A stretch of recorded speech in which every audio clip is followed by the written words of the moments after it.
Obese Noblewoman was given to an Inuit hunter as castigation by her father, but he loved her like no one else. The dusty courthouse on the edge of Dawson City smelled of sawdust and disappointment. Amalia Montrose, wrapped in brocade that strained at every seam, stood beneath a crooked sign that read, Justice. Her father, Viscount Edward Montrose, did not look at her while he signed away her future. He spoke to the Inuit tracker beside him as though trading crates of salt pork, not his daughter. Ikaluk, the Viscount said, sliding a silver pen across the ledger. This woman is now your charge. Take her north and keep her from civilized eyes. She is a humiliation I can no longer afford. Gasps rippled through the gathered merchants. Amalia's cheeks burned. She had only refused a cousin's unwanted proposal, yet now she was being banished. She forced herself to meet the hunter's gaze. Wind-scarred skin, sealskin parka, eyes dark as river stones. And, to her shock, no mockery there, only steady calm. The sheriff folded the document, stamped it, and placed Amalia's velvet leash, an absurd ornament her father insisted she wear, into Ikaluk's hand. Murmurs rose. She'll freeze before Christmas. Good riddance. Ikaluk guided her to the waiting dog sled. Frost glittered on the harnesses. Huskies barked at the rising wind. Amelia climbed awkwardly onto the fur-lined plank, heart hammering. Behind her, the Viscount spurred his horse and rode away without a backward glance. The sled lurched forward, runners carving a path from every salon where she had been ridiculed for daring to occupy space. When the town vanished behind whirling snow, Amalia's tears crusted on her veil. She heard Ikaluk's voice for the first time, soft, certain. The trail will be hard, but you will not be alone. Night fell like blue ink over the tundra. Ikaluk urged the dogs north while Amalia huddled beneath a bearskin, every bump jolting her spine. She had imagined the Arctic as a blank wasteland, but moonlight revealed folds of white hills and black spruce fingers clawing at the sky. Breath turned to sparkling vapor. Hours passed in silence, until the sled halted beside a granite outcrop.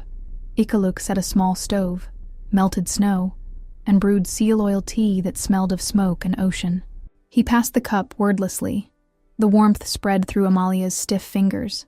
She noticed he had adjusted the sled's ropes, so they no longer pressed bruises into her hips. "Why help me?" she whispered, ashamed of the tremor in her voice. He considered, then spoke in careful English. "A person is not meat to be weighed." Before dawn, they pressed on. Amalia dozed, dreaming of ballroom chandeliers crashing to the floor. She woke when the dogs howled. A lone wolf trotted parallel across a ridge, amber eyes reflecting starlight.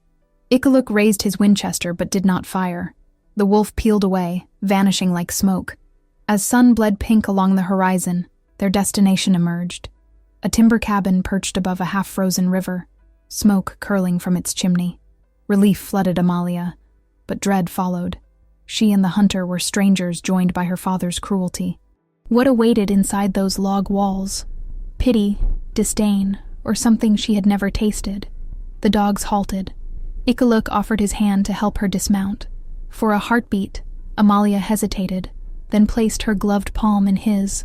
Frost cracked beneath their boots, and the door creaked open to a new chapter neither yet understood. Warmth hit Amalia's face like an embrace. The cabin smelled of spruce resin and simmering stew. Walls were lined with tools, pelts, and delicately carved ivory animals arranged as though in silent conversation.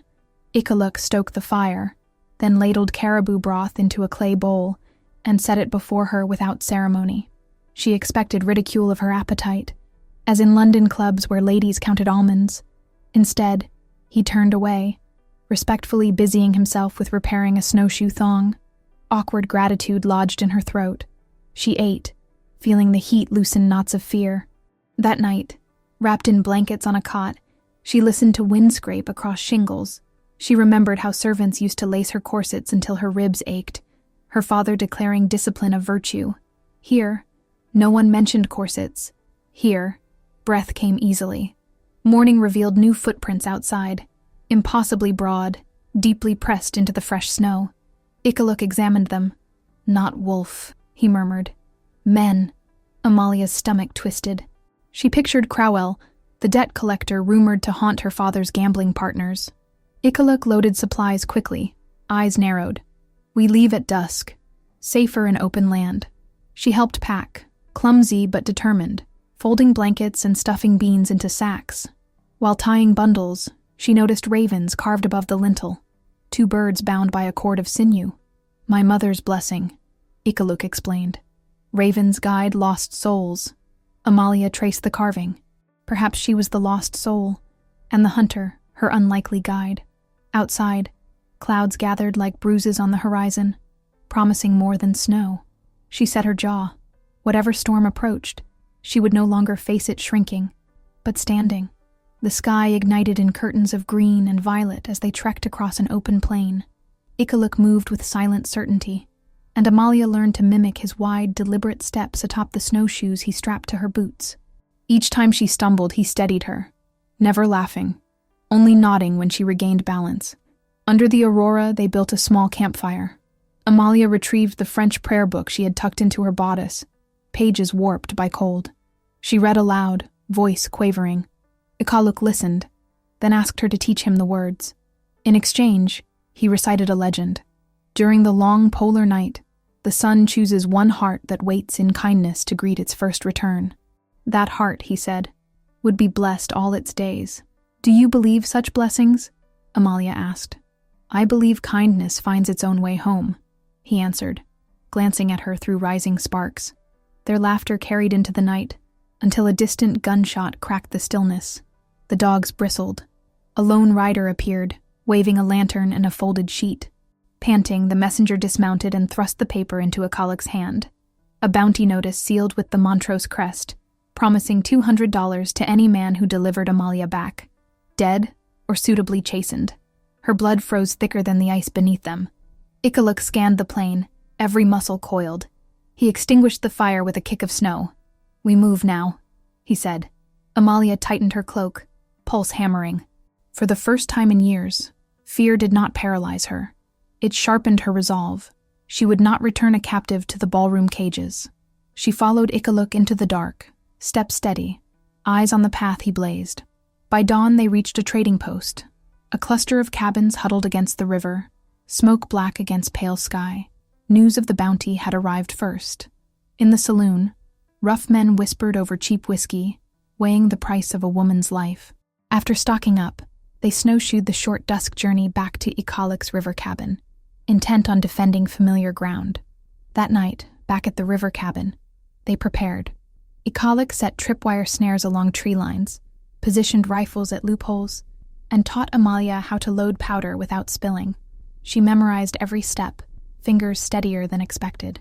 Ikaluk bartered discreetly for ammunition while Amalia listened from a shadowed corner. Snatches of talk chilled her soul. Major Crowell. Yes, the name she feared. Leading 6 rifles south. She imagined those rifles aimed at Ikaluk's broad back and felt a heat fiercer than shame. Rage. She stepped into the light, startling the patrons. Gentlemen, she said, voice clear. My father's money cannot buy what he forfeited. My obedience. If you seek payment, seek him. Not the man who saved me. Silence, broken only by a glass shattering. One miner spat tobacco and turned away. Another tipped his hat. The bartender, a grizzled Métis woman, slid Amalia a pouch of salt. For courage, she murmured. That night, back at the river cabin, they prepared.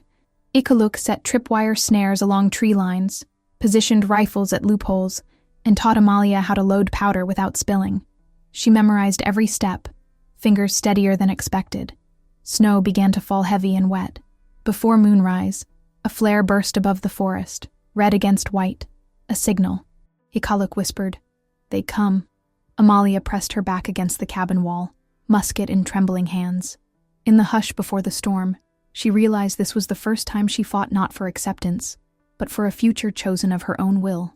Snow-blinded friend and foe alike. Shadows lunged between trees. Muzzle flashes lit the blizzard like brief suns.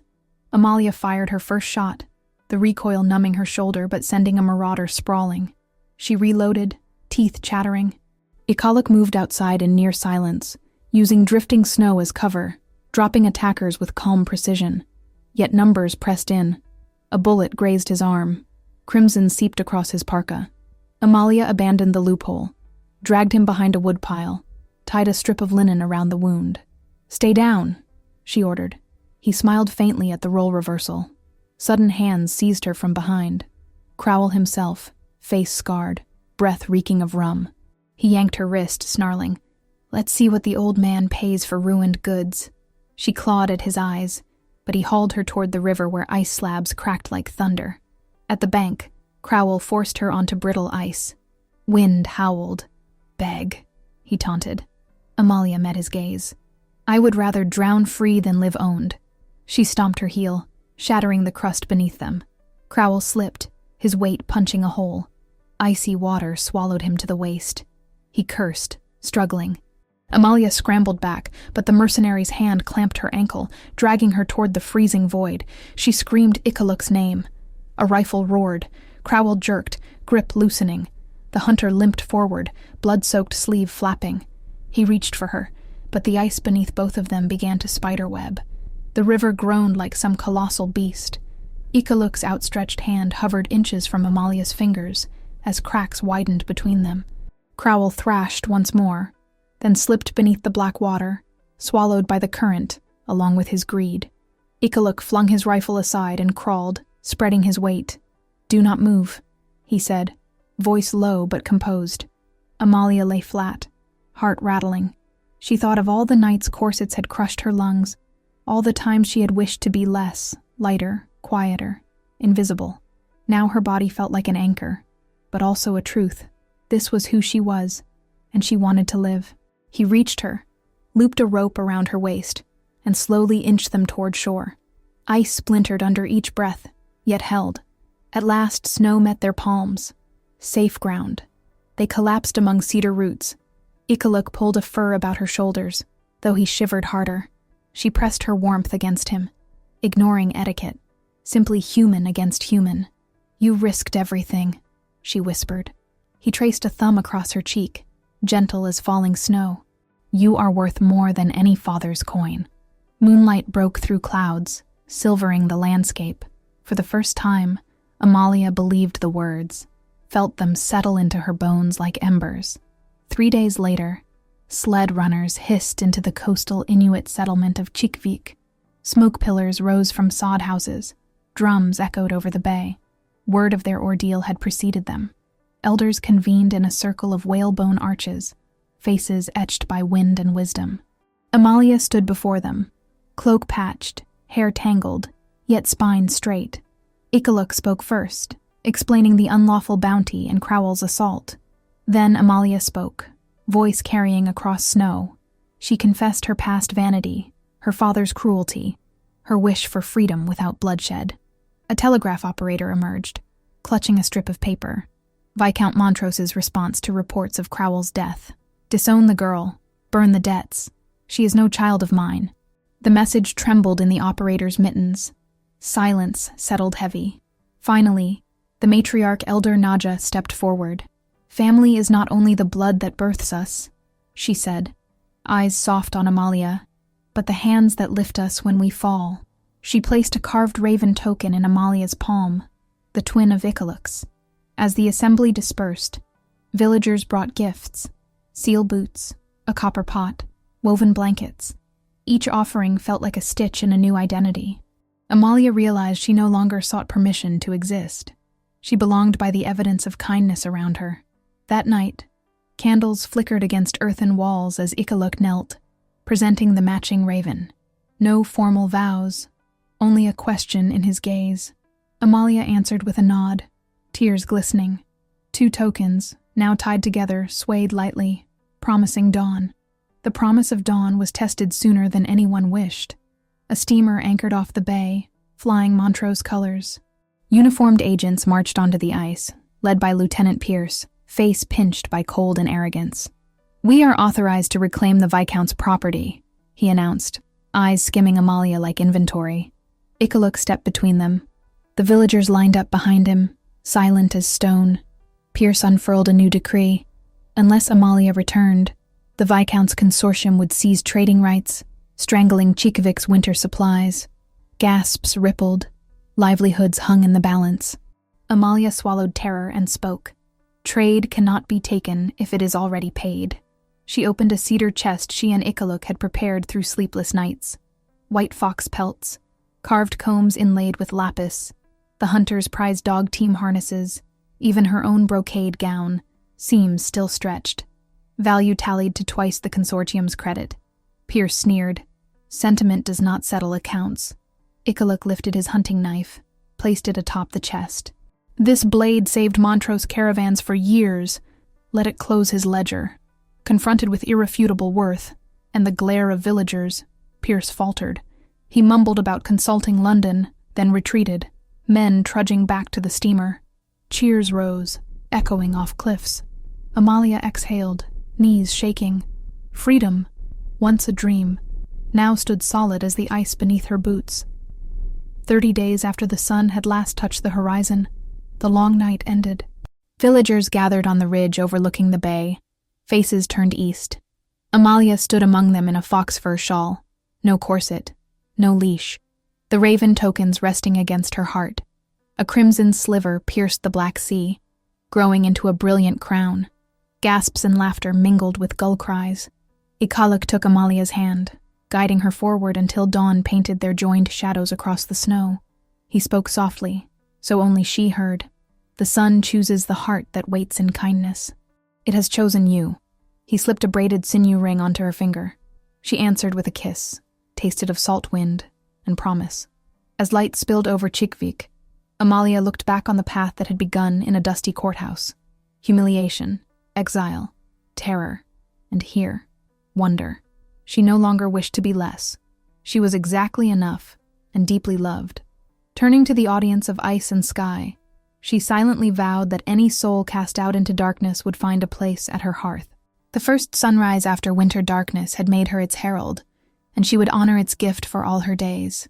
As the first golden rays of dawn crown our heroine with hope and remind us that true worth is found in kindness, take a moment to reflect. Who in your life has shown you the courage to embrace your own light? Share your thoughts in the comments below. And if this tale of unexpected love and self-discovery moved you, hit subscribe and join us for more stories that celebrate the power of the human heart.